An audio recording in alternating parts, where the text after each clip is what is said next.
Good morning. It's my honor and privilege to be here today at President-elect Trump's request.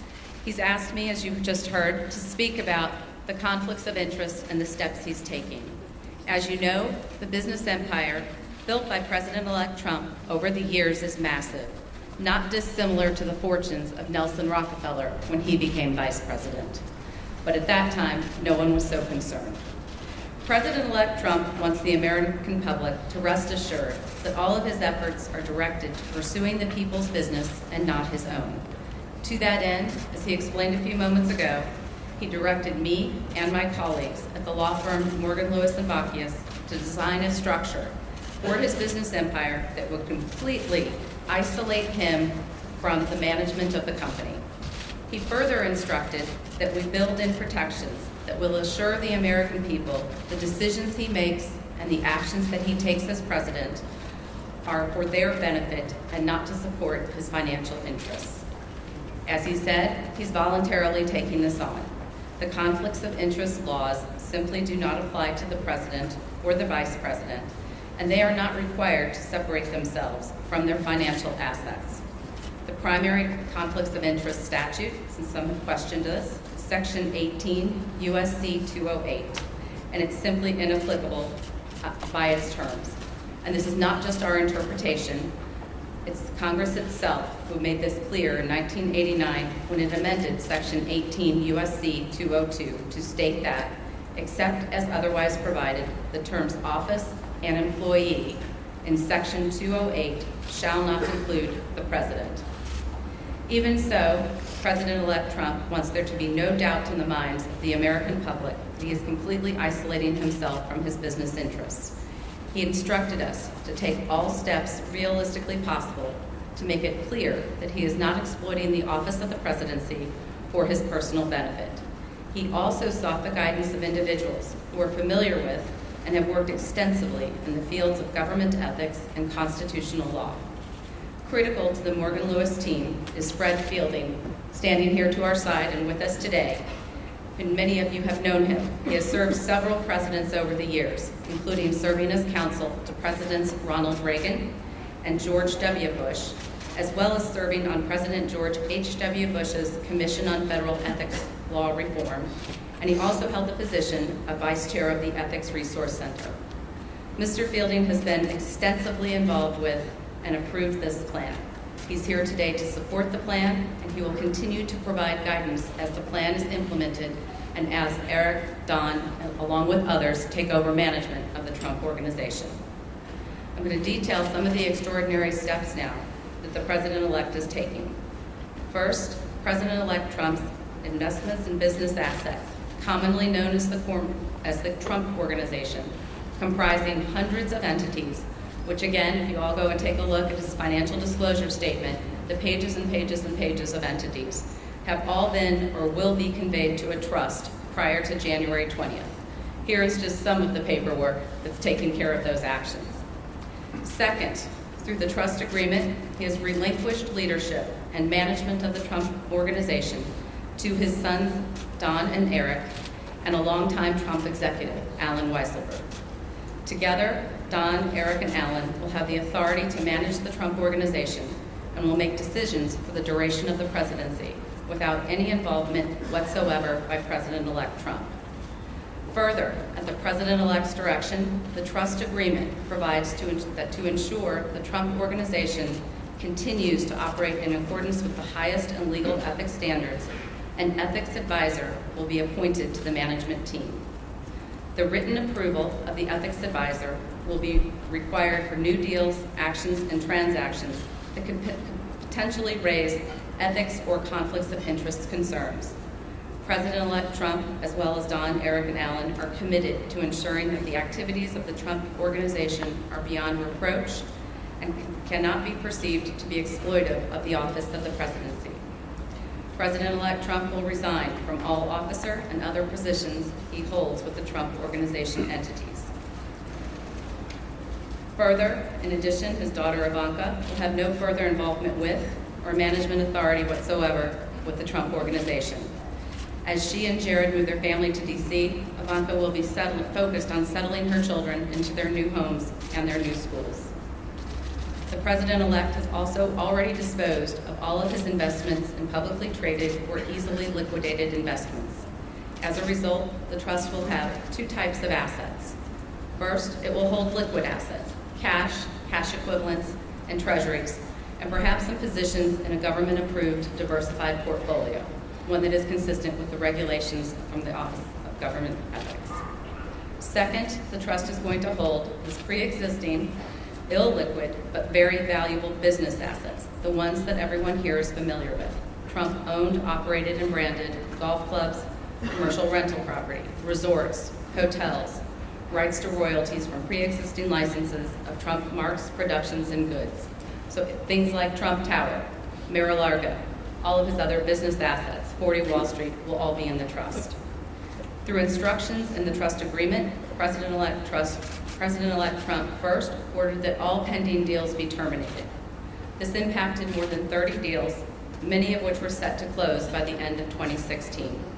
As you can well imagine, that caused an immediate financial loss of millions of dollars, not just for President-elect Trump, but also for Don, Ivanka, and Eric. The trust agreement, as directed by President Trump, imposes severe restrictions on new deals. No new foreign deals will be made whatsoever during the duration of President Trump's presidency. New domestic deals will be allowed, but they will go through a vigorous vetting process. The President-elect will have no role in deciding whether the Trump Organization engages in any new deal, and he will only know of a deal if he reads it in the paper or sees it on TV. Because any new deal could, and I emphasize could, be perceived as causing a conflict or as exploiting the office of the presidency, new deals must be vetted with the ethics advisor, whose role will be to analyze any potential transactions for conflicts and ethics issues. The ethics advisor will be a recognized expert in the field of government experts. Again, his role will be to scrutinize the new deals and the actions, and any new deal must receive written approval. To further reinforce the wall that we are building between President-elect Trump and the Trump Organization, President-elect Trump has ordered, through his trust agreement, to sharply limit his information rights. Reports will only be available and reflect profit and loss on the company as a whole. There will be no separate business-by-business accounting.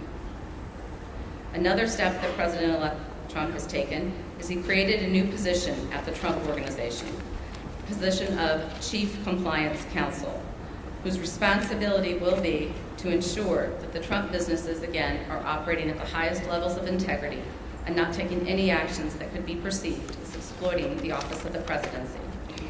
He has also directed that no communications of the Trump Organization, including social media accounts, will reference or be tied to President-elect Trump's role as President of the United States or the office of the presidency.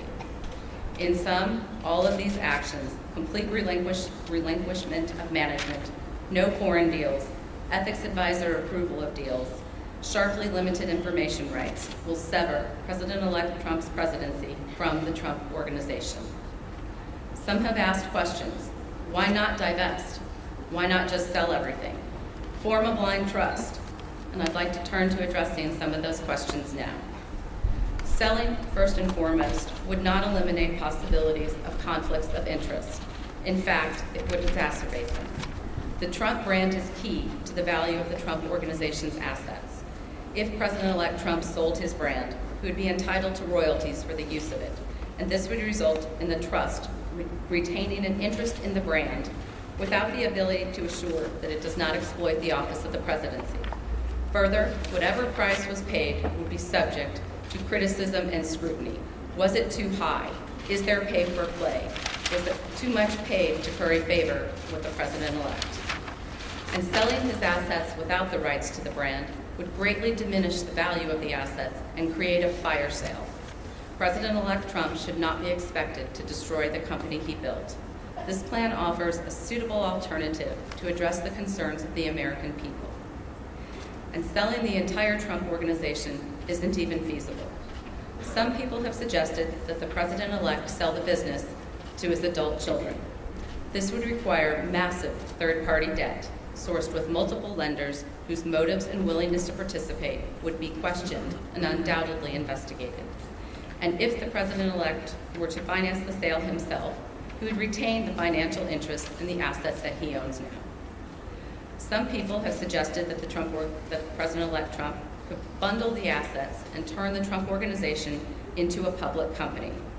Anyone who's ever gone through this extraordinarily cumbersome and complicated process knows that it is a non-starter. It is not realistic, and it would be inappropriate for the Trump Organization. Some people have suggested a blind trust, but you cannot have a totally blind trust with operating businesses. President Trump can't unknow he owns Trump Tower, and the press will make sure that any new developments at the Trump Organization are well publicized. Further, it would be impossible to find an institutional trustee that would be competent to run the Trump Organization. The approach he is taking allows Don and Eric to preserve this great company and its iconic assets. And this approach is best from a conflicts and ethics perspective. It creates a complete separation from President-elect Trump and separates him and prevents him from participating in the business, imposes strict limits on what the trustees can do, and requires the assent of any ethics advisor to a new deal. I'm going to turn to one last topic today that has been of interest lately, called emoluments. That's a word I think we've all become familiar with and perhaps had not heard before. And we're going to describe some other actions that President-elect Trump is taking to avoid even the appearance of a conflict. Emoluments comes from the Constitution. The Constitution says officials may not accept gifts, titles of nobility, or emoluments from foreign governments with respect to their office, and that no benefit should be derived by holding an office. The so-called emoluments clause has never been interpreted, however, to apply to fair value exchanges that have absolutely nothing to do with an office hold. No one would have thought when the Constitution was written that paying your hotel bill was an emolument. Instead, it would have been thought of as a value for value exchange, not a gift, not a title, and not an emolument. But since President-elect Trump has been elected, some people want to define emoluments to cover routine business transactions, like paying for hotel rooms. They suggest that the Constitution prohibits the businesses from even arm's-length transactions that the President-elect has absolutely nothing to do with and isn't even aware of. These people are wrong. This is not what the Constitution says. Paying for a hotel room is not a gift or a present, and it has nothing to do with an office. It's not an emolument. The Constitution does not require President-elect Trump to do anything here. But just like with conflicts of interest, he wants to do more than what the Constitution requires. So President-elect Trump has decided, and we are announcing today, that he is going to voluntarily donate all profits from foreign government payments made to his hotels to the United States Treasury. This way, it is the American people who will profit. In sum, I and President-elect's other advisors at Morgan Lewis have determined the approach we've outlined today will avoid potential conflicts of interest or concerns regarding exploitation of the office of the presidency without imposing unnecessary and unreasonable losses on the president-elect and his family. We believe this structure and these steps will serve to accomplish the president-elect's desire to be isolated from his business interests and give the American people confidence that his sole business and interest is in making America great again, bringing back jobs to this country, securing our borders, and rebuilding our infrastructure. The American people were well aware of President-elect Trump's business empire and financial interests when they voted. Many people voted for him precisely because of his business success. President-elect Trump wants to bring this success to all Americans. Thank you. Mr. Trump.